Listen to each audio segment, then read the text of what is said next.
الحمد لله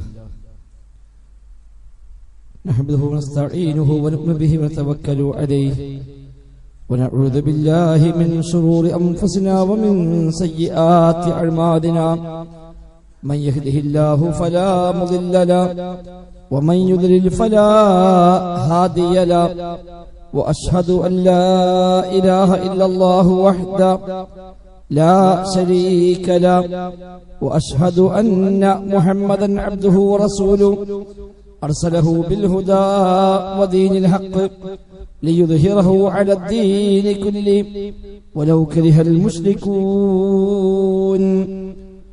اللهم صل على محمد وعلى آل محمد كما صليت على إبراهيم وعلى آل إبراهيم إنك حميد مجيد اللهم بارك على محمد وعلى آل محمد كما باركت على إبراهيم وعلى آل إبراهيم إنك حميد مجيد أما بعد فإن خير الكلام كلام الله وخير السنن سنن محمد صلى الله عليه وسلم وشر الأمور محدثاتها وكل محدثة بدعة وكل بدعة ضلالة وكل ضلالة في النار أعوذ بالله من الشيطان الرجيم بسم الله الرحمن الرحيم يا أيها الذين آمنوا اتقوا الله حق تقاته ولا تموتن إلا وأنتم مسلمون بسم الله الرحمن الرحيم يا أيها الذين آمنوا اتقوا الله ولتنظر نفس ما قدمت لغد واتقوا الله إن الله خبير بما تعملون ولا تكونوا كالذين نسوا الله فأنساهم أنفسهم أولئك هم الفاسقون لا يستوي أصحاب النار وأصحاب الجنة أصحاب الجنة هم الفائزون സത്യ വിശ്വാസികളെ റഹ്മാനായ റബ്ബ് സുബ്ഹാനഹു വ തആലയുടെ നിയമ നിർദ്ദേശങ്ങൾ കഴിവിന്റെ പരമാവധി ജീവിതത്തിൽ പാലിക്കാൻ ശ്രമിച്ചുകൊണ്ട് തഖ്വയോടെ ജീവിക്കണേ എന്ന് പ്രത്യേകമായി ഓർമ്മപ്പെടുത്തുകയാണ് അല്ലാഹു സുബ്ഹാനഹു വ തആല നമുക്കെല്ലാം അതിന് തൗഫീഖ് പ്രദാനം ചെയ്യുമാറാവട്ടെ. ജീവിതത്തിന്റെ എല്ലാ മേഖലയും അല്ലാഹു തആല ഖൈറും ബറക്കത്തും നൽകി നമ്മയെല്ലാം അനുഗ്രഹിക്കുമാറാവട്ടെ. വിശുദ്ധ ഖുർആൻ 59-ാം അധ്യായം സൂറത്ത് ഹശ്റിലെ 18, 19, 20 വചനങ്ങളാണ് ഓതി വെച്ചത്. വിശ്വാസികളെ വിളിച്ചുകൊണ്ട് അല്ലാഹു തആല ഓർമ്മപ്പെടുത്തുന്നത് യാ അയ്യുഹല്ലദീന ആമനു തഖുല്ലാഹ്, സത്യവിശ്വാസികളെ നിങ്ങൾ അല്ലാഹുവിനെ സൂക്ഷിക്കണം. വൽ തൻദുർ നഫ്സും മാ ഖദ്ദമത് ലിഗദിൻ, നാളേക്ക് വേണ്ടി എന്താണ് മുൻകൂട്ടി തയ്യാറാക്കി വെച്ചത് എന്ന് എല്ലാ ഓരോരുത്തരും നോക്കിക്കൊള്ളട്ടെ എന്നാണ് ആയത്തിന്റെ മുഖ്യമായ ആശയം. ശേഷം വീണ്ടും ഓർമ്മപ്പെടുത്തി വത്തഖുല്ലാഹ്, നിങ്ങൾ അല്ലാഹുവിനെ സൂക്ഷിക്കണേ എന്ന്. ഒറ്റ ആയത്തിൽ 2 പ്രാവശ്യമാണ് ഇത്തഖുല്ലാഹ് എന്ന് പറഞ്ഞത്. പടച്ച റബ്ബിനെ സൂക്ഷിക്കണം. വൽ തൻദുർ നഫ്സും മാ ഖദ്ദമത് ലിഗദിൻ, നാളേക്ക് വേണ്ടി എന്താണ് ഒരുക്കി വെച്ചത് എന്ന കാര്യം എല്ലാ ഓരോരുത്തരും ചിന്തിക്കട്ടെ എന്നാണ് അല്ലാഹു തആല പ്രത്യേകമായി നമ്മെ ഓർമ്മിപ്പിക്കുന്നു. അഥവാ പരലോകത്തേക്ക് വേണ്ടി എന്താ ഒരുക്കി വെച്ചതാണ്. ശേഷം അല്ലാഹു പ്രത്യേകമായി ഓർമ്മപ്പെടുത്തി, ലാ യസ്തവി, തുല്യമാവുകയില്ല, സമമാവുകയില്ല, ഒരുപോലെ ആവുകയില്ല. ആര്? അസ്ഹാബുൻ നാരി വ അസ്ഹാബുൽ ജന്ന. നരകക്കാരായ ആളുകളും സ്വർഗക്കാരായ ആളുകളും തമ്മിൽ ഒരിക്കലും തുല്യമാവുകയില്ല. അസ്ഹാബുൽ ജന്നതി ഹുമുൽ ഫായിസൂൻ. സ്വർഗാവകാശികളായ ആളുകൾ അവർ തന്നെയാണ് വിജയിക്കുന്നവർ എന്നാണ്. സ്വർഗക്കാരും നരകക്കാരും തുല്യമാവുകയില്ല. അതിനാൽ സ്വർഗാവകാശിയായി മാറാനുള്ള പണിയെടുക്കണം, പരിശ്രമിക്കണം എന്നാണല്ലോ ആയത്തിന്റെ ആശയം. ഇന്നല്ലെങ്കിൽ നാളെ ഒരു യാത്രയുണ്ട് എന്നുള്ളത് യാഥാർത്ഥ്യമാണ്. നമ്മുടെ ഇടയിൽ നിന്ന് പലരും അങ്ങനെ മരണപ്പെട്ടു പോയിക്കൊണ്ടിരിക്കുന്നു. പ്രായമതിന് തടസ്സമല്ല, രോഗമുണ്ടാകണമെന്നില്ല. ഒന്നുമില്ലെങ്കിലും ആയുസ് അവസാനിച്ചാൽ യാത്ര അനിവാര്യമാണ്. എപ്പോഴാണ് പോവുക എന്നറിയില്ല. ഒരാൾക്കും അറിയില്ല നാളെ ഞാൻ എന്ത് ചെയ്യുമെന്ന്.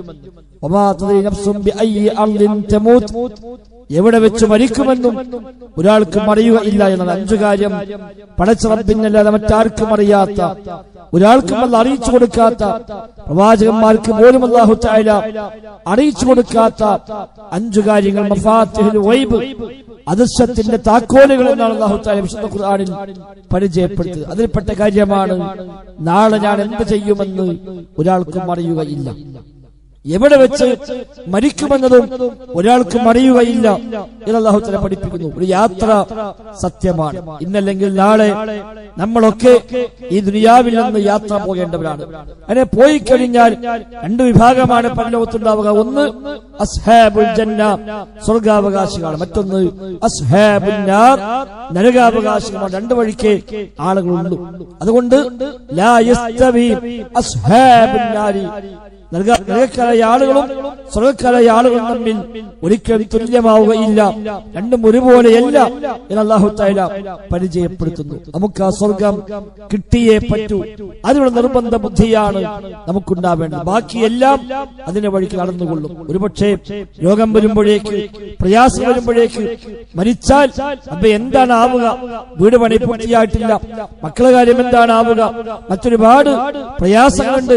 അതൊക്കെ എനിക്ക് പോലും സംഭവിച്ചാൽ പിന്നെ അതൊക്കെ എന്താകുമെന്ന് ചിന്തിക്കുന്നവരായിരിക്കാം നമ്മിൽ പലരും. പക്ഷെ അതിനപ്പുറത്ത് ആ യാത്രയോടുകൂടി ആരംഭിക്കുന്ന നമ്മുടെ ജീവിതമുണ്ട്. അവിടെ ഒന്നുകിൽ നരകാവകാശിയാണ്, അല്ലെങ്കിൽ സ്വർഗാവകാശിയാണ്. നമ്മൾ നമ്മളെ പറ്റി ആലോചിക്കേണ്ടത്, ഞാൻ ഇന്നു മരിച്ചാൽ ഏതിലേക്കായിരിക്കും ഞാൻ ഉണ്ടാവുക?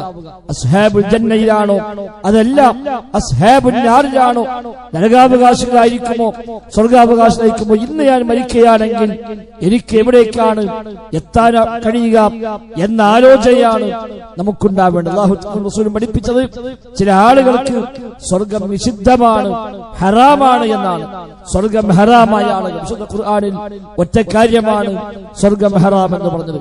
ഹദീസുകളിൽ 20ഓളം തിന്മയെക്കുറിച്ച് സ്വർഗം ഹറാമാണ് എന്ന പ്രയോഗം കാണാൻ കഴിയും. അതെല്ലാം ഉള്ളവരാണ് എങ്കിൽ ഒരു കാലത്തും സ്വർഗമില്ല എന്നർത്ഥം. അല്ലാഹു തആല കാത്തുരക്ഷിക്കുമാറാവട്ടെ.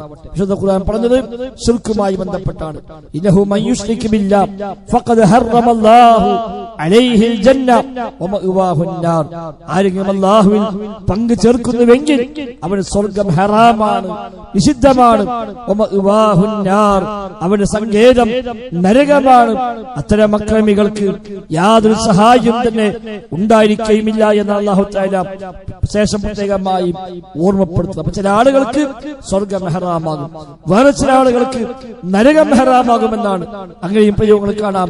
ഹറമല്ലാഹു അലൈഹിൻ നാർ, അല്ലാഹുവിന് നരകം ഹറാമാക്കിയിരിക്കുന്നുവെന്ന പ്രയോഗമുണ്ട്. നരകം സ്പർശിക്കുകയില്ല, നരകത്തിൽ പ്രവേശിക്കുകയില്ല, നരകം ഹറാമാണ് തുടങ്ങിയ പ്രയോഗങ്ങൾ ഹദീസിൽ ധാരാളമായി വന്നിട്ടുണ്ട്. ഒരു നിലയ്ക്കും അവർക്ക് ശിക്ഷയില്ല, നരകം സ്പർശിക്കുക പോലുമില്ല എന്നർത്ഥം. അത്തരം ഭാഗ്യവാന്മാരിൽ അപ്പൊ നമ്മെ എല്ലാം ഉൾപ്പെടുത്തി അനുഗ്രഹിക്കുമാറാവട്ടെ. അതേപോലെ സ്വർഗത്തിൽ പ്രവേശിക്കുമെങ്കിലും അതിനു മുമ്പ് ശിക്ഷിക്കപ്പെടുന്ന ആളുകളുമുണ്ട്. നരകത്തിൽ പ്രവേശിച്ച് ശിക്ഷാർഹരായി ആ ശിക്ഷയ്ക്ക് ശേഷം പിന്നീട് രക്ഷപ്പെട്ട് സ്വർഗത്തേക്ക് എത്തുന്നവരുണ്ട്. അതേപോലെ കുറഞ്ഞ കാലം മാത്രം ശിക്ഷിക്കപ്പെടുന്നവർ, ദീർഘമായ കാലം ശിക്ഷിക്കപ്പെടുന്നവർ, നരകത്തിൽ തന്നെ വലിയ ഭയാനകമായ ശിക്ഷയ്ക്ക് വിധേയമാകുന്നവർ, ചെറിയ ശിക്ഷയ്ക്ക് വിധേയമാകുന്നവർ എല്ലാം ഉണ്ടെന്ന് ഹദീസുകൾ പഠിപ്പിക്കുന്നു. നബി തങ്ങൾ പറഞ്ഞു, നരകത്തിൽ ഏറ്റവും ചെറിയ ശിക്ഷ അനുഭവിക്കുന്ന മനുഷ്യൻ അവൻ വിചാരിക്കുക എന്നെക്കാൾ പ്രയാസപ്പെടുന്ന മറ്റൊരാളും ഉണ്ടാവുക ഇല്ല എന്നാണ്. അവനാവട്ടെ ഏറ്റവും ചെറിയ ശിക്ഷകളാണ്. നരകത്തിലെ ഏറ്റവും നിസ്സാരമായ ശിക്ഷ അനുഭവിക്കുന്ന മനുഷ്യൻ തീയിന്റെ 2 ചെരുപ്പുകൾ അണിയിക്കപ്പെടുന്നു. ആ ചെരുപ്പിന്റെ ചൂട് കാരണം അവന്റെ തലച്ചോറ് പോലും ഉരുകി ഒലിക്കുമെന്നാണ്. ശരീരത്തിൽ മറ്റെവിടെയും തീ സ്പർശിക്കുന്നില്ല, മറ്റെവിടെയും ശിക്ഷ നിൽക്കുന്നവരെ അവന് അനുഭവിക്കുന്നില്ല. 2 തീയിലായ ചെരുപ്പുകൾ അണിയിക്കപ്പെടുക മാത്രമാണ് ചെയ്യുന്നത്. പക്ഷേ അതിന്റെ ചൂട് കാരണം തലച്ചോറ് ഉരുകി ഒലിക്കുമെന്നാണ്. അവനാണ് നരകത്തെ ഏറ്റവും ചെറിയ ശിക്ഷ ലഭിക്കുന്നവൻ.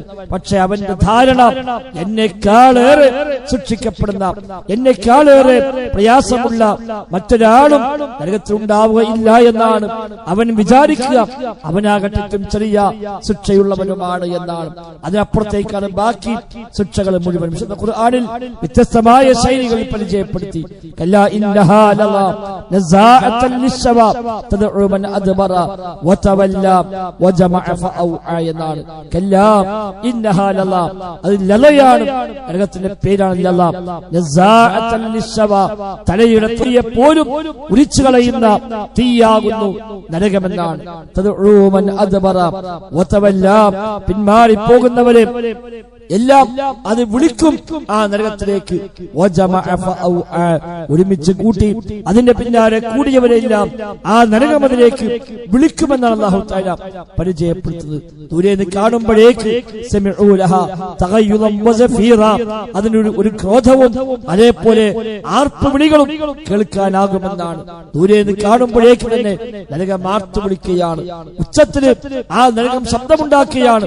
അതിന്റെ ആളുകൾ സ്വീകരിക്കാനുള്ള ആവേശം കൊണ്ട്, ആളുകളെ നക്കിത്തുടക്കാനുള്ള ആവേശം കൊണ്ട് ആ നരകം ആർത്തു വിളിക്കും, ആർപ്പുവിളിയും ഉണ്ടാക്കുമെന്ന് വിശുദ്ധ ഖുർആനാണ് പരിചയപ്പെടുത്തുന്നത്. സമാനമായ ധാരാളം വചനങ്ങൾ വിശുദ്ധ ഖുർആനിൽ കാണാൻ കഴിയും.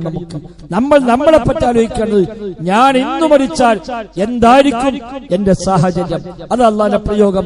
മാ ഖദ്ദമത് ലിഗദിൻ വൽതൻദുർ നഫ്സുൻ മാ ഖദ്ദമത് ലിഗദിൻ, നാളേക്ക് വേണ്ടി എന്താണ് ഒരുക്കി വെച്ചത് എന്ന് ഓരോരുത്തരും ചിന്തിക്കട്ടെ എന്നുള്ള പറയുമ്പോൾ അതിനപ്പുറം ഇപ്പുറം അല്ലാഹു പറഞ്ഞു ഇത്തഖുല്ലാ എന്നാണ്.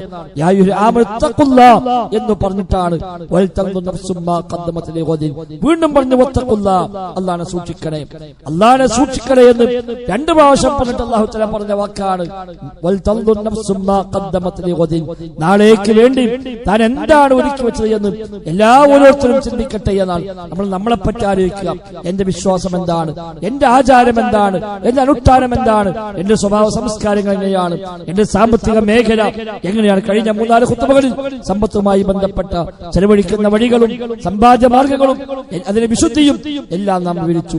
സഹോദരങ്ങളെ, അതൊക്കെ മനസ്സിൽ വെച്ചുകൊണ്ട് നമ്മോട് ചോദിക്കേണ്ട ചോദ്യം, ഞാനിന്ന് മരിച്ചാൽ എനിക്ക് സ്വർഗം കിട്ടുമോ എന്ന് നമ്മോട് ചോദിക്കുക. മറ്റാരോടുമല്ല. ഒറ്റക്കിരുന്ന് സ്വസ്ഥമായിരുന്ന് പടച്ച റബ്ബിനെ മാത്രം സാക്ഷിയാക്കിക്കൊണ്ട് മനസ്സാക്ഷിയോട് നമ്മൾ ചോദിക്കേണ്ട ചോദ്യമാണ്, എനിക്ക് ഇന്ന് മരിക്കേണ്ടി വന്നാൽ, ഞാൻ ഇന്ന് പോകേണ്ടി വന്നാൽ എനിക്ക് സ്വർഗം കിട്ടുമോ? അതിന് മാത്രം എന്താണ് ഞാൻ ഒരുങ്ങിയത്? നാളേക്ക് വേണ്ടി എന്താണ് ഒരുക്കി വെച്ചത് എന്ന് ഓരോരുത്തരും ചിന്തിക്കട്ടെ എന്ന വിശുദ്ധ ഖുർആന്റെ ആ ഒരു ആഹ്വാനം സഹോദരങ്ങളെ നാമും ചിന്തിക്കേണ്ടതുണ്ട്. എന്താ എന്റെ അവസ്ഥ? എന്റെ വിശ്വാസം എന്താണ്? പുറത്തേക്കെല്ലാം ഉഷാറാണ്, പക്ഷേ എന്റെ ഉള്ളെങ്ങനെയാണ്? ബാഹ്യമായ എല്ലാം ഉഷാറാണ്, എല്ലാവർക്കും വേണ്ടപ്പെട്ടവനാണ്, എല്ലാവർക്കും എന്നെ പറ്റി നല്ല അഭിപ്രായമാണ്, പക്ഷേ എനിക്ക് എന്നെ പറ്റി അഭിപ്രായം എന്താണ്? എന്റെ വിശ്വാസ മേഖലയിൽ, എന്റെ സമ്പാദ്യ മേഖലയിൽ, എന്റെ ഇടപാടുകളിൽ, എന്റെ സ്വകാര്യ ജീവിതത്തിലെല്ലാം എനിക്കുള്ള അഭിപ്രായം എന്താണ് എന്ന് സ്വന്തത്തോട് ചോദിക്കുകയും, ഈ ഒരു ജീവിതമാണ് എങ്കിൽ ഞാൻ ഇന്ന് മരിച്ചാൽ സ്വർഗമായിരിക്കുമോ അതല്ല നരകമായിരിക്കുമോ?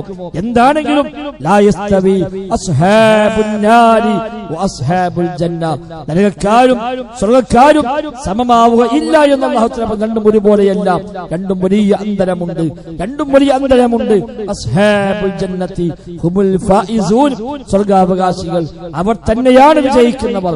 അല്ലാഹു വിശുദ്ധ ഖുർആൻ സൂറത്ത് അൽ ഇംറാൻ പറഞ്ഞുവല്ലോ, ഫമൻ സുഹ്സിഹ അനിന്നാരി വഉദ്ഖിലൽ ജന്ന ഫഖദ് ഫാസ് വമൽ ഹയാത്തുദ് ദുനിയ ഇല്ലാ മതാഉൽ ഗുറൂർ. ആരാണോ ഫമൻ സുഹ്സിഹ അനിന്നാർ, ആരാണോ നരകത്തിൽ നിന്ന് അകറ്റപ്പെടുന്നത്, വഉദ്ഖിലൽ ജന്ന സ്വർഗ്ഗത്തിൽ പ്രവേശിപ്പിക്കപ്പെടുന്നത് എങ്കിൽ ഫഖദ് ഫാസ് തീർച്ചയായും അവനാണ് വിജയിച്ചവൻ എന്ന് അല്ലാഹു തആല ഉറപ്പിച്ചു പറയുന്നു. വല്ലാത്ത പ്രയോഗമാണ്. ഫഖദ് ഫാസ്, തീർച്ചയായും അവൻ വിജയിച്ചു, അവന് മാത്രമാണ് വിജയമുള്ളത്, അല്ലാത്തവർക്ക് പരാജയമാണ്. നരകത്തിൽ അകറ്റപ്പെടണം, സ്വർഗത്തിൽ പ്രവേശിക്കണം, അത് മാത്രമാണ് വിജയത്തിന്റെ മാനദണ്ഡമുള്ളത്. എത്ര പേര് മരിച്ചുപോയി നമ്മുടെ കുടുംബത്തിൽ നിന്ന്, മാതാപിതാക്കളായും അല്ലാത്തവരായും ബന്ധുമിത്രാദികളായും അയൽവാസികളായും കൂടെ പഠിച്ചവരും പരിചയമുള്ളവരും നമ്മളുമായി ഇടപഴകിയവരും നമ്മുടെ കൂടെ എല്ലാത്തിലും ഉണ്ടായിരുന്നവരും ഒന്നിച്ച് കച്ചവടം ചെയ്തവരും ഒന്നിച്ച് പഠിച്ചവരും വളർന്നവരും നമ്മുടെ കൂടെ എല്ലാത്തിലും ഉണ്ടായിരുന്നവരും നമ്മേക്കാൾ പ്രായം കുറഞ്ഞവരും കൂടിയവരും എല്ലാമായി എത്ര ആളുകളാണ് മരണപ്പെട്ടു പോയത്. എന്തായിരിക്കും അവരവസ്ഥ? സ്വർഗാവകാശമായിരിക്കുമോ? അതല്ല നരകത്തിൽ പോയി ആപ്പതിക്കേണ്ടുന്ന ഗതികളുണ്ടായിരിക്കുമോ? ഒരു ചിന്ത സഹോദരങ്ങളെ അനിവാര്യമാണ്. നമ്മളെപ്പറ്റി ആരൊക്കെ ഇന്ന് മരിച്ചാൽ എന്റെ മറ്റു കാര്യങ്ങൾക്ക് എന്താകുമെന്ന ആലോചന ആയിക്കോട്ടെ, വേണ്ട എന്നല്ല, അതിനപ്പുറത്ത് ഒരു ആലോചന. എന്റെ വീട് പണി ഞാൻ മരിച്ചാലും അതാരെങ്കിലും പൂർത്തിയാക്കും. മക്കളുടെ കാര്യം ഞാൻ മരിച്ചാലും ആരെങ്കിലും നമുക്ക് ഏറ്റെടുത്ത് അതൊക്കെ അതിനെ വഴിക്ക് മുന്നോട്ട് പോയിക്കൊള്ളും. ആ ദുന്യവയായ കാര്യങ്ങളൊക്കെ നമുക്ക് ആശങ്കയുണ്ടാകാറുണ്ട്. ഞാനെങ്കിൽ പോയാൽ എന്താ പാപം, ഞാൻ മരിച്ചാലും എന്താ സംഭവിക്കാം എന്നൊക്കെ നമ്മൾ ആലോചിക്കുന്നുണ്ട്. പക്ഷേ ആരും മരിച്ചിട്ടും ഇവിടുത്തെ ഒരാളുടെ കാര്യം അങ്ങനെ തെക്കായി നിന്നിട്ടില്ല. അതൊക്കെ മുന്നോട്ട് പോയിട്ടുണ്ട്. ഒരു വഴിയുമില്ലാത്ത ആളുകളും അവർ മരണപ്പെട്ടപ്പോഴും അവരുടെ ബാക്കിയുള്ളവരാരും പട്ടിണി കിടന്ന് മരിച്ചിട്ടില്ല. അവർക്കൊക്കെ മറ്റു ചില സംവിധാനങ്ങൾ ദുന്യാവിൽ ഉണ്ടായിട്ടുണ്ട്. പക്ഷേ ആ പോയവരുടെ അവസ്ഥ എന്താണ്? ബാക്കിയുള്ള കാര്യമല്ല ചിന്തിക്കേണ്ടത്. പോയാൽ ഖബറിൽ ചെന്ന് കിടക്കേണ്ടതുണ്ട്. ആ ഖബറിൽ ഖിയാമത്ത് വരെ കഴിയേണ്ടതുണ്ട്.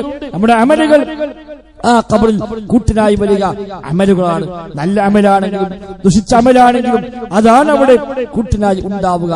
ഞാനിന്ന് മരിച്ചാൽ ഇന്ന് ഖബറിൽ പോയി കിടക്കേണ്ടവരാണ് എങ്കിൽ ആ ഖബറിൽ കൂട്ടിനായി വരാൻ എനിക്ക് എന്റെ അമലാണ് എന്റെ കൂടെയുള്ളത്. എന്റെ വിശ്വാസം എത്ര മാത്രം ശരിയാണ്, അതല്ല അതൊന്നും പരിഗണിക്കാതെ ശിർക്കും കുഫ്റും ഖുറാഫാത്തും അതേപോലെ തൗഹീദും അതൊന്നും പരിഗണിക്കാതെ ആ ഒഴുക്കിന്റെ കൂടെ പോവുകയാണോ? തൗഹീദിനെ കുറിച്ച് അറിയാൻ ശ്രമിച്ചിട്ടില്ല, ശിർക്കിനെ കുറിച്ച് പഠിക്കാൻ ശ്രമിച്ചിട്ടില്ല, ഏതാണ് ദീന് ഏതാ അല്ലാത്തത് എന്ന് ആലോചിച്ചിട്ടില്ല. മുസ്ലിം സമുദായത്തിൽ വ്യത്യസ്തമായ അഭിപ്രായ വ്യത്യാസങ്ങളുണ്ട്. തൗഹീദിന്റെ പേരിൽ, ശിർക്കിന്റെ പേരിൽ, അതേപോലെ വിശ്വാസ കർമ്മ ആചാരങ്ങളുടെ പേരിൽ വ്യത്യസ്തമായ വീക്ഷണ നിലപാടുകൾ സമൂഹത്തിലുണ്ട്. എല്ലാം കണക്കാതെ പറഞ്ഞ് ഒഴിവാക്കി വിട്ടാ പോരാ, എല്ലാം ശരിയാണെന്ന് പറഞ്ഞ് അംഗീകരിച്ചാലും പോരാ. ഏതാണ് ശരിയെന്ന് അന്വേഷിക്കാൻ തയ്യാറാവേണ്ടതുണ്ട്. ആ ശരിയെക്കുറിച്ച് പഠിക്കേണ്ടതുണ്ട്. കാരണം യാത്ര സത്യമാണ്, പോകുമെന്ന കാര്യം തീർച്ചയാണ്. അത് നിഷേധിച്ചിട്ട് കാര്യമില്ല, ഉണ്ടാവില്ല എന്ന് വിചാരിച്ചിട്ട് കാര്യമില്ല. ആ യാത്ര ഉണ്ടാകും. ഒരു പക്ഷെ ഇന്നാകാം, ഒരു പക്ഷെ ഈ നിമിഷമാകാം.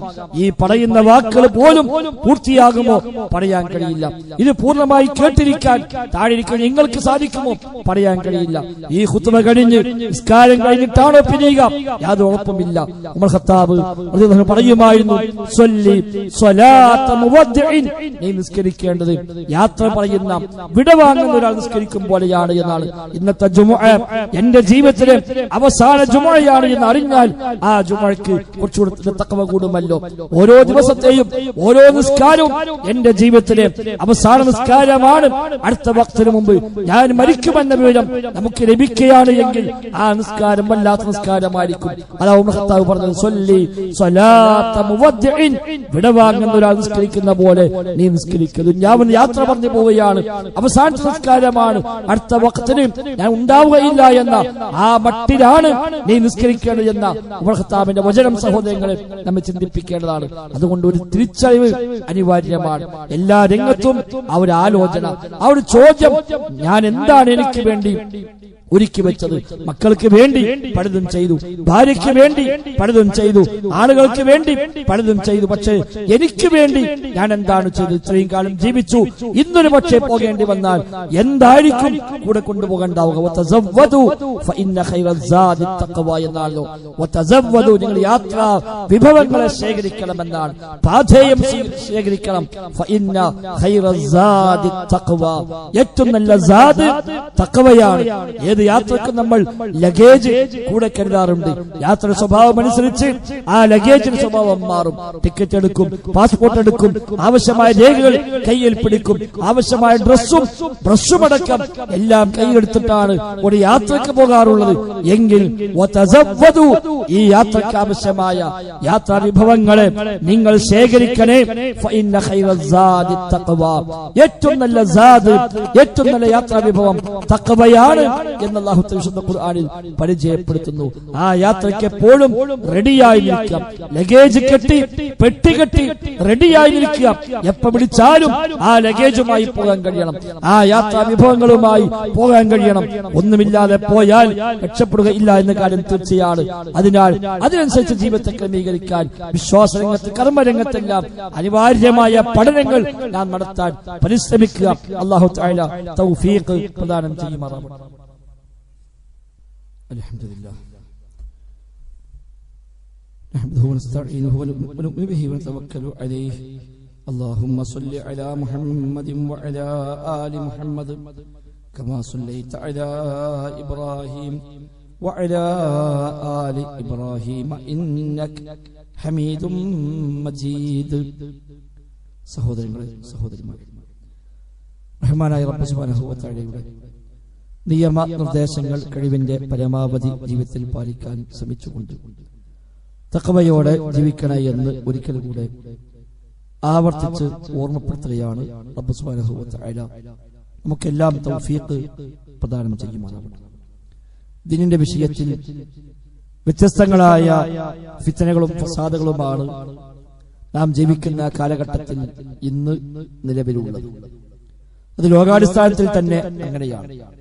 മതമല്ലാത്തതിനെ മതമാക്കി മാറ്റലും, മതത്തിലുള്ളതിനെ നിരാകരിക്കലും നിഷേധിക്കലും, മതത്തിന്റെ പേരിൽ ധാരാളം വിശ്വാസങ്ങൾ, സംശയങ്ങൾ ജനിപ്പിക്കലുമൊക്കെ ഇന്ന് വ്യാപകമാണ്.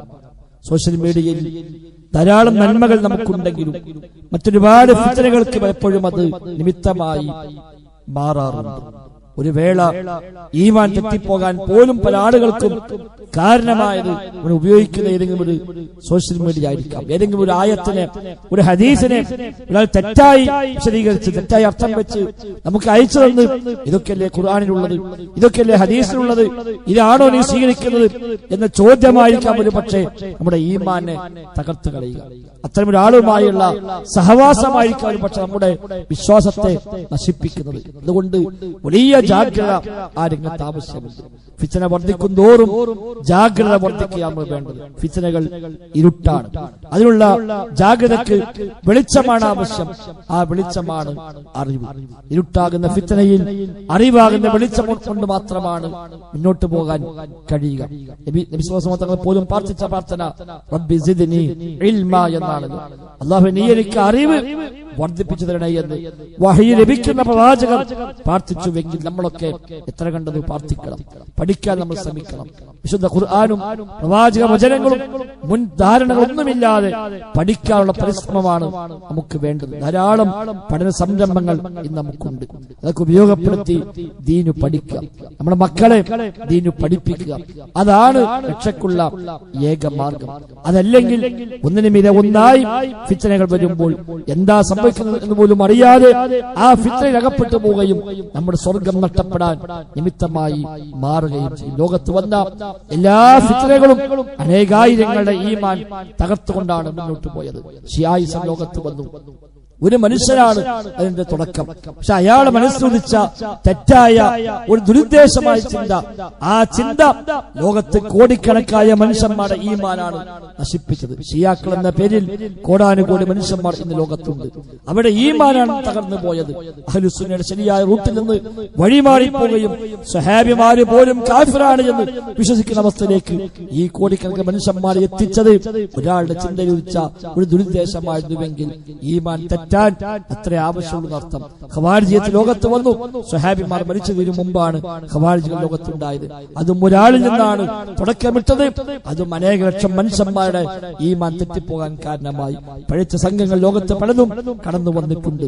മുഅ്തസിലിയാക്കൾ പ്രമാണങ്ങളെക്കാളേറെ ബുദ്ധിക്ക് പ്രാധാന്യം കൽപ്പിച്ചുകൊണ്ട് ബുദ്ധിക്കെതിരെ ഹദീസ് പോലും തള്ളിക്കൊണ്ട് രംഗത്ത് വന്ന മുഅ്തസിലിയാക്കൾ 110 വഫാത്തായ ഹസൻ ബസരിയുടെ കാലഘട്ടത്തിലാണ് മുഅ്തസിലി ചിന്താഗതി ലോകത്തുണ്ടാകുന്നത്. അന്ന് അദ്ദേഹം പ്രഖ്യാപിച്ച പ്രഖ്യാപനമാണ് അവർ അഹ്ലുസുന്നയിൽ തെറ്റിപ്പോയിരിക്കുന്നുവെന്ന് ഹസൻ ബസരി റഹിമഹുല്ലാഹ് അന്ന് പ്രഖ്യാപിക്കുകയും അത് സ്വീകരിച്ചുകൊണ്ട് ആളുകൾ അഹ്ലുസുന്നയെ ഉറച്ചു നിൽക്കുകയും ചെയ്തു. പക്ഷേ അനേക ലക്ഷം മനുഷ്യന്മാർ തെറ്റിപ്പോകാനാണ് പിന്നീട് ഇഅ്തിസാൽ മുഅ്തസിലിയത്ത് കാരണമായി മാറി. ഇന്നും അതിന്റെ സ്വാധീനങ്ങൾ ലോകത്തുണ്ട്. ഇങ്ങനെ വ്യത്യസ്തമായ സംഘങ്ങൾ, തസവുഫ് വന്നു, ത്വരീഖത്തുകൾ, സൂഫികൾ, ഇതൊക്കെ ഇതേ ധർമ്മം തന്നെയാണ് അവിടെ നിർവഹിച്ചു പോകുന്നത്.